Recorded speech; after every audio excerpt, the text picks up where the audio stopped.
सुंदर साथ के चरणों सभी सुंदर साथ के चरणों में कोटान कोट प्रणाम जी। आइए सुंदर साथ जी, सतगुरु महाराज की अपार मेहर से अब हम आगे बढ़ते हैं। धाम दुल्हा श्री राज श्यामा जी की मोहिनी छब को देखकर हम सभी सखियां आनंदित हो उठी हैं। कोई सखी आगे कोई पीछे फिर पिया के चरणों लगती हैं। अब लाडबाई सखी ने बड़े लाड से युगल स्वरूप को चार मंदिर की दहलान में बाल भोग आरोगाने के वास्ते नूर की अत्यंत सुसज्जित कुर्सी पर विराजमान करवाया। श्री राज्य का मुखारविंद उत्तर दिशा की ओर और श्यामा जी का मुखारविंद दक्षिण दिशा की ओर।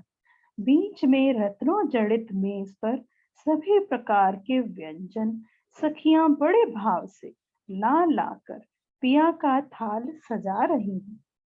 सभी प्रकार के मुरब्बे, फलों के रस, सूखे मेवे, खीर पकवान, भांति भांति के व्यंजन, अर्श के बासन सभी लबालब भरे हुए। धामधनी बड़े प्रेम से मीठी मीठी बातें करते हुए आरोग रहे हैं। श्यामा जी भी पिया के नैनों से नैन बांधकर प्रेम से आरोग रहे हैं। सभी सखियां दौड़ दौड़ कर सामग्री ला रही हैं। इन समय युगल पिया के आभूषणों से उठती नूरमयी किरणें आपस में जंग करती हुई आकाश तक दिखाई देती हैं। श्री राज्य के हारों के साथ श्री श्यामा जी के हार कलंगी की नूरमयी किरणें राखड़ी की नूरमयी किरणों से जंग करती हैं। काढ़ो कड़ी नवचूड़ और कंकनी से अंगूठियां अंगूठियों से जंग करती हैं। मानो कोई भी नगों की ज्योत अपनी ज्योति कम नहीं होने देना चाहती। आरोगने की लीला के पश्चात एक सखी रत्नों जड़ित जल का लोटा लेकर पिया को आचमन करवाती है एवं एक सखी रुमाल से बड़े प्यार से पिया के हाथ पहुंचाती है। रत्नों जड़ित पान मसाले के डिब्बे लेकर बड़ी अदा से धामधनी के आगे रखती है तो पिया भी सखियों का मान रखने के लिए थोड़ा सा आरोग लेते हैं। फिर स्वयं अपने हाथों से श्यामा जी और हम सखियों को पान का बीड़ा बख्शिश फरमाते हैं। मुख में पान का बीड़ा लिए ऐसी नूरानी छब को देखकर रूहें बालाजी के सौंदर्य स्वरूप पर कुर्बान होती हैं, बलिहारी जाती हैं।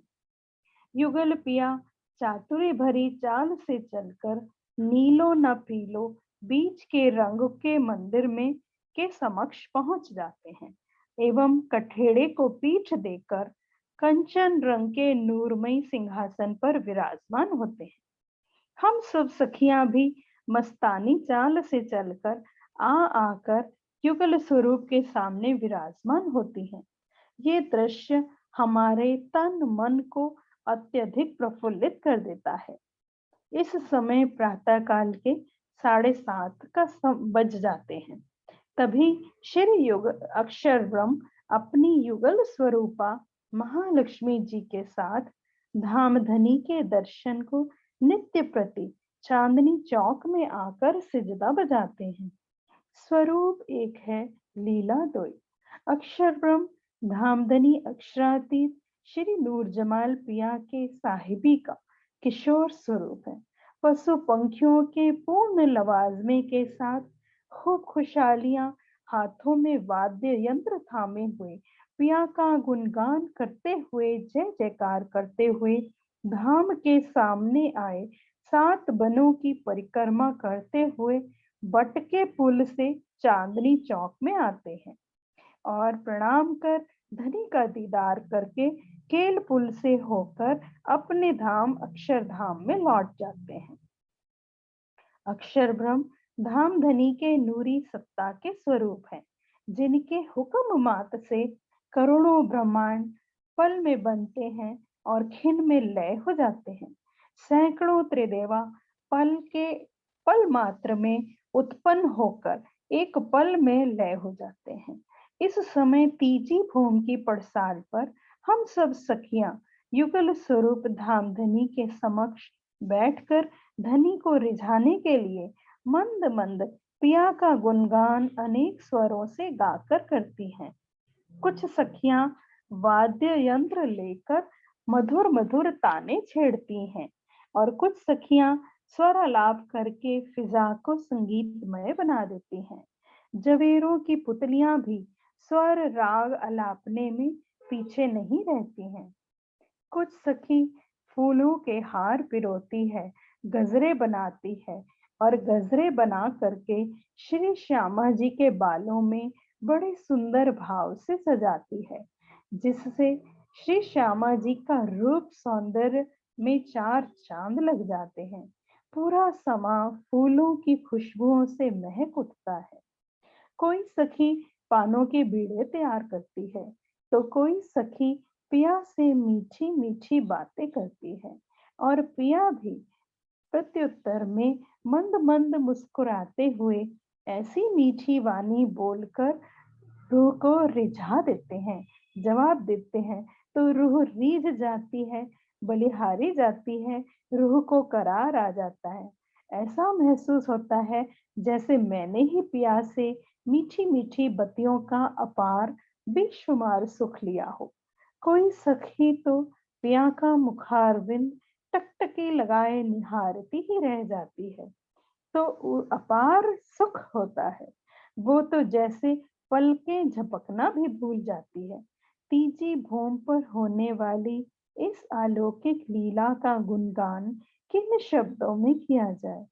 इस समय ऐसा प्रतीत होता है मानो दसों दिशा में आनंदमयी सुधा रस बरस रहा हो एवं हम सब सखियां भी अनंत गुणों वाले धामधनी के इश्क के समंदर में डूब जाते हैं। तभी कुछ सखियां पिया से आज्ञा लेने आती हैं कि हे पिया, यदि आपकी आज्ञा हो तो हम वनों में जाकर साग सब्जी वनफल एवं पान के मसाले ले आए। धामधनी की आज्ञा पाकर कुछ सखियां पड़साल से चार मंदिर की दहलान को पार कर चबूतरे पर आ जाती हैं एवं चबूतरे से 3 सीढ़ी उतरकर 28 स्तंभ की चौक के शोभा को पार करती हैं। खम्भों और मेहराबों की शोभा को देखते हुए पहले चौरस हवेली के सीढ़ियों वाले मंदिर में होती हुई फिर दूसरी भौम, तीसरी भौम और पहली भौम में आ जाती हैं और 11 मंदिर की दहलान पार कर एक गली को पार करती हैं। फिर 28 स्तंभ के चौक को पार कर एवं एक गली को पार कर 2 मंदिर के दोनों धाम दरवाजों को पार कर 2 मंदिर के लंबे चौड़े चौक में आ जाते हैं।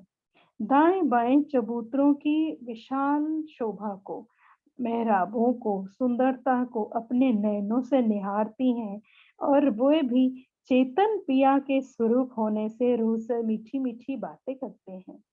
तभी बातें करते हुए भूम भर सीढ़ियां उतरकर चांदनी चौक में हरे लाल वृक्ष के नूर में नगन जड़ित चबूतरों पर विराजमान होती हैं।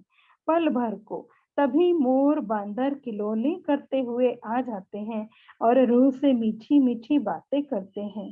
ये सब खिलौने अर्श के खावंद के एक एक सखी के हुक्म पर हजारों खूब खुशहालियां दौड़ पड़ती हैं। हाथों में फूलों की टोकरी उठाए हम रूहों के साथ शाक तरकारियां लेने चल पड़ते हैं। पिया की ऐसी प्रेम और आनंद की लीला में हम सब सखियां हर पल सुख लेती रहें और मेहर नजर तले झीलती रहें। पिया के इश्क के प्रेम आनंद में हर पल भीजती रहें, आनंदित होती रहें। पिया के इश्क के प्रेम आनंद में हर पल भीजती रहें, आनंदित होती रहें। सभी सुंदर साज के नूरी चरणों में कोटान को प्रणाम जी। प्रणाम जी सुंदर साज जी। अब आगे